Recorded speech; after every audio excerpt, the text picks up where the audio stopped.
8 mars 2014. Le vol MH370 de la Malaysia Airlines décolle de Kuala Lumpur, puis disparaît avec 239 personnes à bord. Aucun appel de détresse, aucune épave claire, juste une absence totale. 10 ans plus tard, le mystère reste entier. Certaines hypothèses sont plus dérangeantes que d'autres. Voici 5 théories officielles, et une que certains veulent enterrer à tout prix. Aujourd'hui, nous plongeons au cœur de l'énigme du MH370. Faits, théories crédibles et pistes sombres. Préparez-vous à entrer dans le mystère du vol MH370. 8 mars 2014, 0h41. Le vol MH370 quitte Kuala Lumpur pour Pékin, avec 239 personnes à bord. Les conditions sont parfaites, l'avion et l'équipage expérimenté. À 1h19, dernier contact radio. Good night, Malaysian 370. 2 minutes plus tard, le transpondeur est coupé manuellement. L'avion devient invisible aux radars civils. Les radars militaires suivent alors un virage soudain vers le sud-ouest. Puis l'avion disparaît à 2h22 au nord de Sumatra. Pourtant, l'avion continue d'émettre des signaux automatiques vers un satellite Inmarsat jusqu'à 8h19. Ces pings permettent de tracer 2 arcs possibles, vers l'Asie centrale ou le sud de l'océan Indien. Les recherches se concentrent sur l'océan Indien, une zone immense et inhospitalière. Des mois de recherche, des dizaines de pays mobilisés, mais aucun résultat. En juillet 2015, un flaperon est retrouvé à La Réunion, confirmé comme appartenant au MH370. D'autres débris suivront sur les côtes africaines, mais rien ne révèle l'emplacement exact de l'épave. Les recherches officielles sont suspendues en 2017, après 120 000 km explorés sans succès. Une mission privée en 2018 échoue également.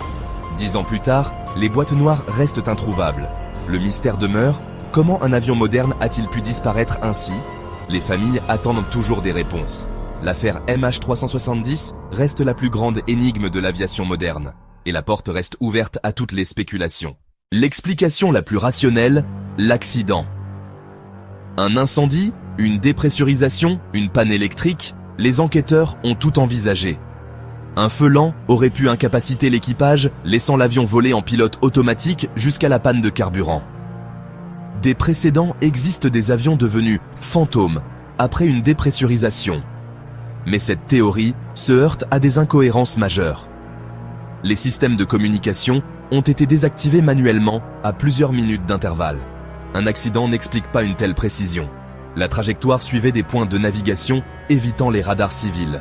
Aucun message de détresse, aucun signal automatique.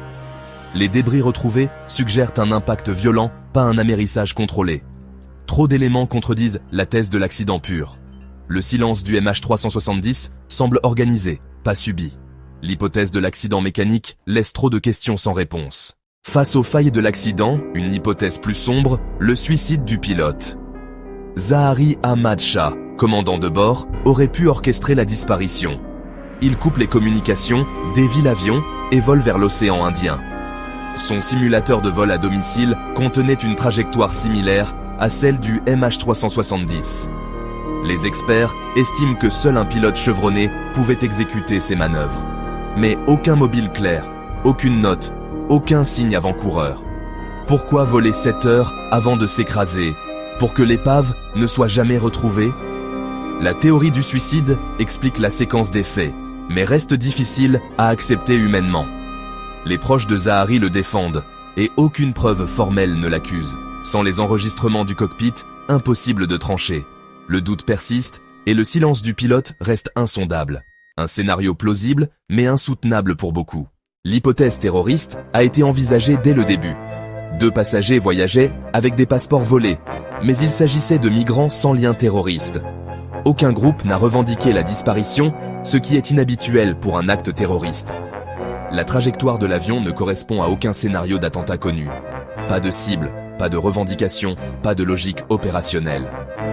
Certains ont évoqué un cyberdétournement, mais Boeing affirme que ces systèmes sont inviolables.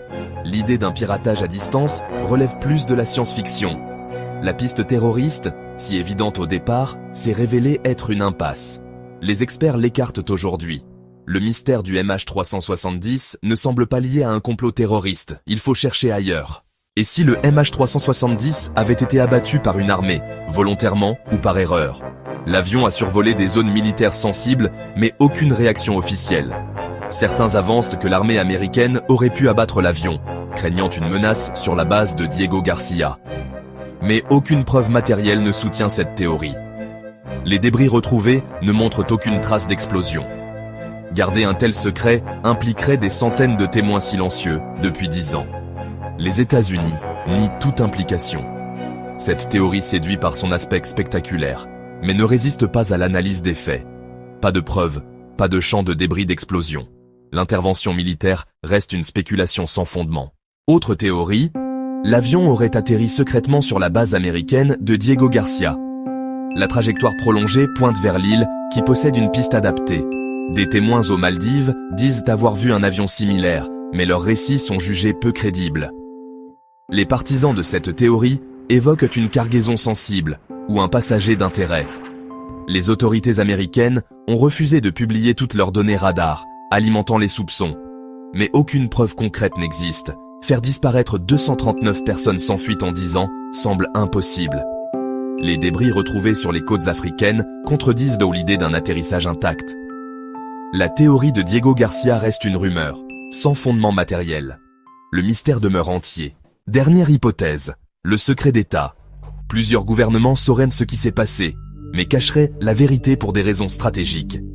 Retard, contradictions, données radar et satellites partagés au compte-gouttes, autant d'ombres qui alimentent la méfiance. À bord, des employés d'une entreprise technologique américaine, une cargaison suspecte, les spéculations vont bon train. Des images satellites existeraient, mais seraient classifiées. La théorie du secret d'État repose sur l'absence de preuves et la défiance envers les autorités. Impossible à prouver, elle séduit ceux qui doutent des versions officielles. Peut-être la vérité est-elle trop dérangeante pour être révélée.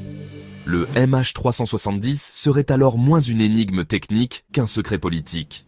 10 ans plus tard, le vol MH370 reste une blessure ouverte. Pour les familles, c'est une torture sans fin. Pour l'aviation, un rappel brutal de nos limites face à l'inconnu. Le mystère demeure, l'enquête n'est pas close. Quelle théorie vous semble la plus plausible?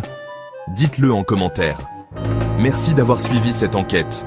Abonnez-vous pour d'autres mystères et vérités oubliées.